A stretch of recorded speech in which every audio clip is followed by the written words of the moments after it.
শুভেন্দু অধিকারীর উপর হামলা হলো কেন? পুলিশ তুমি জবাব দাও, জবাব তোমার দিতেই হবে।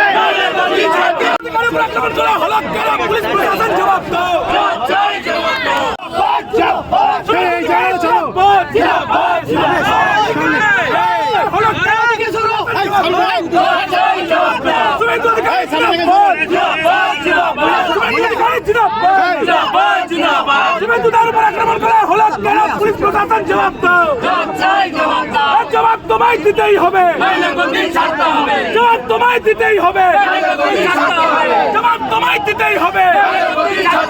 শুভেন্দু অধিকারী জিন্দাবাদ, শুভেন্দু অধিকারী জিন্দাবাদ, শুভেন্দু অধিকারী হামলা হলো কেন? পুলিশ প্রশাসন জবাব দাও, জবাব তোমায় দিতেই হবে,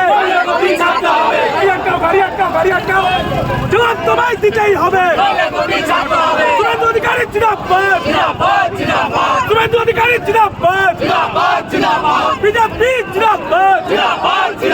শুভেন্দু অধিকারীর উপর আক্রমণ করা হলো কেন? পুলিশ প্রশাসন জবাব দাও।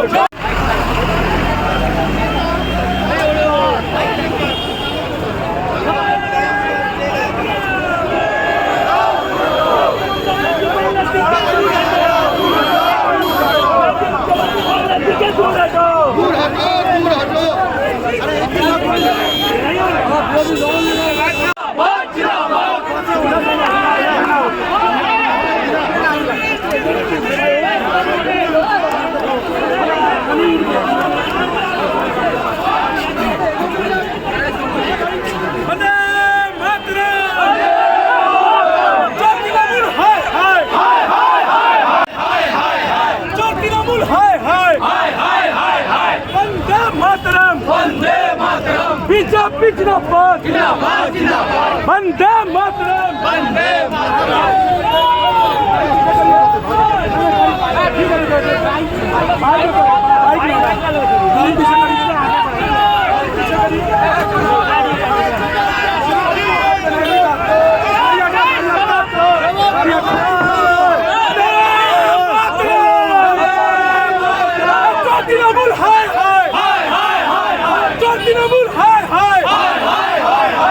তৃণমূল হায় হায়, শুভেন্দু অধিকারী পুলিশ প্রশাসন জবাব দাও, জবাব তোমায় দিতেই হবে।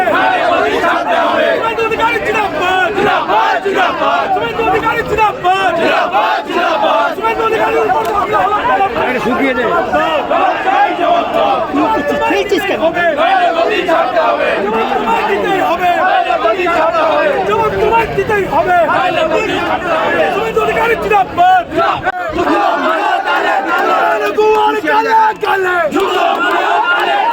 বন্দে মাতরম, বিজেপি কর্মীরা আক্রমণ মানছি না, মানব না,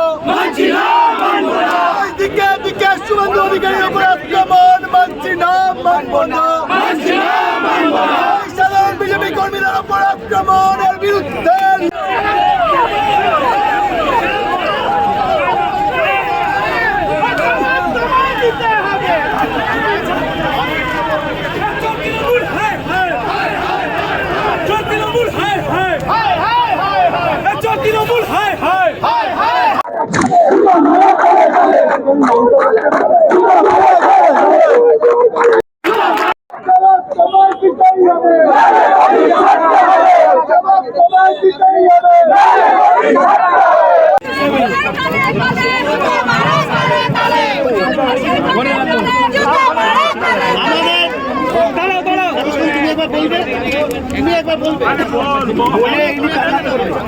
আজকে আমাদের এই যে কর্মসূচি চলছিল, ইতিমধ্যে এখানে বহু নেতৃত্ব এসছেন।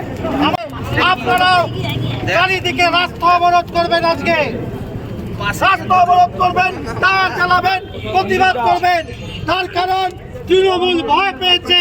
और ये डर अच्छा है। আজকে শুভেন্দু অধিকারীকে মারার চক্রান্ত হয়েছে, হত্যার চক্রান্ত হয়েছে। কুচবিহারে শুভেন্দু অধিকারী গেছিলেন, সেখানে তাকে হত্যার চক্রান্ত হয়েছে। তার উপর যে আক্রমণ হয়েছে তার তীব্র প্রতিবাদ জানিয়ে উত্তর কলকাতায় শুভেন্দু অধিকারীর উপর হামলা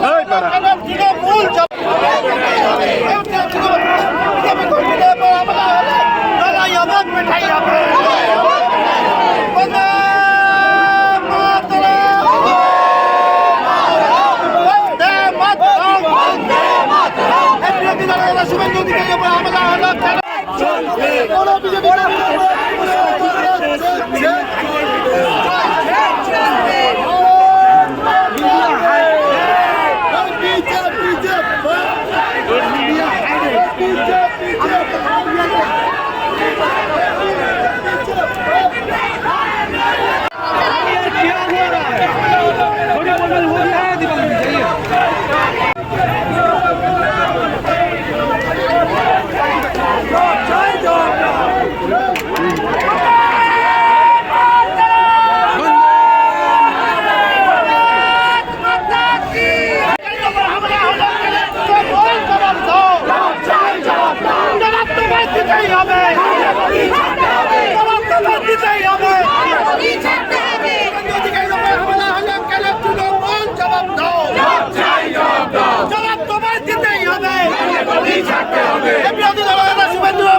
শুভেন্দু অধিকারীর উপর হামলা হলো কেন?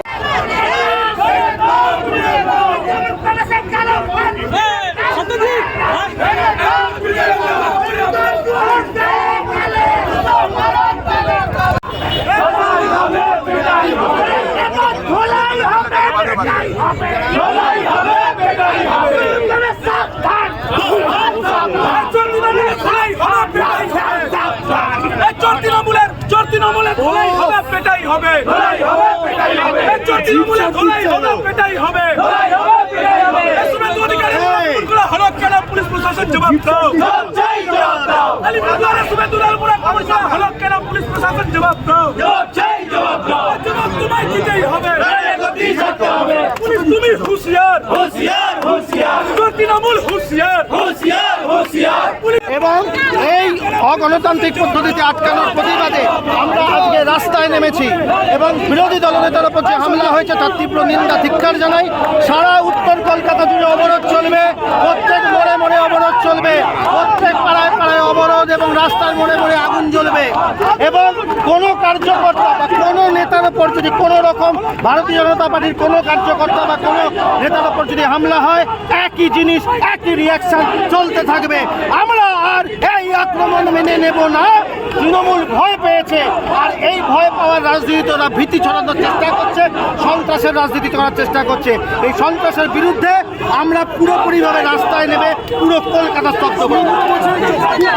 শুভেন্দু অধিকারীকে তার কারণ যারা শীর্ষ নেতৃত্ব তাদেরকে যদি খুন করা যায় তবে তারা ইজিলি জিততে পারবেন। তৃণমূল হারের মুখ দেখছে, সেই জন্য এই ভয়। আজকে বিরোধী দলনেতার উপর যদি এত বড় আক্রমণ হতে পারে তাহলে সাধারণ মানুষের কি হবে?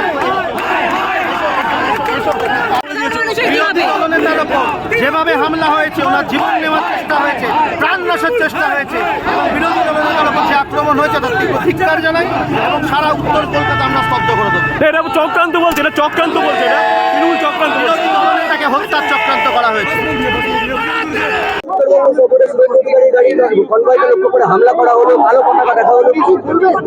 এই তো লজ্জা বাংলা। এই বাংলায় তৃণমূল এবং মমতা ব্যানার্জি গণতন্ত্রের বড়াই করে। লজ্জা। কোনোদিন বাংলায় এইভাবে কখনো কোনো বিরোধী দলের নেতার ওপর এই ঘটনা ঘটেছে, আক্রমণ হয়েছে? আজকের ঘটনা তো একেবারে তার জীবনহানি, তার জীবনের ওপর আজকে আক্রমণ হয়েছিল। আমি এটা নিন্দা করি এবং এই খুনের প্রচেষ্টা যার অঙ্গুলি হেলানো হয়েছে উদয়ন গুহ, তাকে অ্যারেস্ট করে তার বিরুদ্ধে অ্যাটেম্প টু মার্ডার কেস চালু করা উচিত। এবং এই উদয়ন গুহরা 34 বছর ধরে সিপিএম এর আমলে তখন ফরওয়ার্ড ব্লকের ছত্র ছাওয়ায় এই কাণ্ড করেছে, এখন তৃণমূলের ছত্র ছায় এসে উদয়ন গুহ এই কাণ্ড করাচ্ছে এবং সেগুলো সমস্ত বাংলাদেশি ক্রিমিনাল, রোহিঙ্গা ক্রিমিনালদের সঙ্গে নিয়ে শুভেন্দু অধিকারী এবং বিজেপি আজকে তৃণমূলের এবং মমতার মাথা ব্যথার কারণ। প্রশাসনকে জানানো পুলিশের সামনে এই ধরনের আরে পুলিশ তো পঙ্গু, পুলিশ দলদাস, পুলিশ কৃতদাস। পুলিশের কি মেরুদণ্ড আছে? ওরা মেরুদণ্ড বিক্রি করে দিয়েছে। যে পুলিশকে তাড়া করে, যে পুলিশকে তার গোষ্ঠী, মা, স্ত্রী তুলে গালাগাল করে, সেই পুলিশই আবার পাহারা দিচ্ছে কেষ্টকে। মানে এর থেকে লজ্জা আর কিছু হতে পারে না বাংলার বুকে। বিরোধী দলনেতা যদি আজকে এইরকম অবস্থায় একা হন, তাহলে সেক্ষেত্রে সাধারণ মানুষের কি হবে? না, নেই তো, এবং এটাকে দেখা উচিত, এবং কেন্দ্রের সরকারের কিন্তু এটা দেখা উচিত। তার কারণ এটা একটা অঙ্গরাজ্য, এবং ভারতবর্ষের এই অঙ্গরাজ্যের গণতান্ত্রিক বন্দোবস্ত এবং ব্যবস্থা কোথায় এসে দাঁড়িয়েছে, তার বিরুদ্ধে আইনি সাংবিধানিক পদক্ষেপ গ্রহণ করা উচিত। তারা বলছে এনআরসি নিয়ে আন্দোলন করছে, এনআরসি নিয়ে আন্দোলন করছে। ওরা জানেই না কিছু, অশিক্ষিত মূর্খের দল, ওরা জানেই না, ওরা সিএ জানে না, আর ওদের যে নেত্রী সেই জানে না, ওরা কোত্থেকে জানবে? সিএ কে কে একটু বলে, এনআরসি জানে না। এবং ভোট এই অনুপ্রবেশকারীদের বিরুদ্ধে, এই ভোটার লিস্টের বিরুদ্ধে, এই বাংলাদেশিদের অনুপ্রবেশকারীদের বিরুদ্ধে 2005-এর 4 আগস্ট পার্লামেন্টে এই মমতা ব্যানার্জি চিৎকার চেঁচামেচি করেছিল। আর আজকে ঠিক 20 বছর একদিন পর মমতা ব্যানার্জির ভূমিকা দেখুন। সারা দেশে ভোটের যে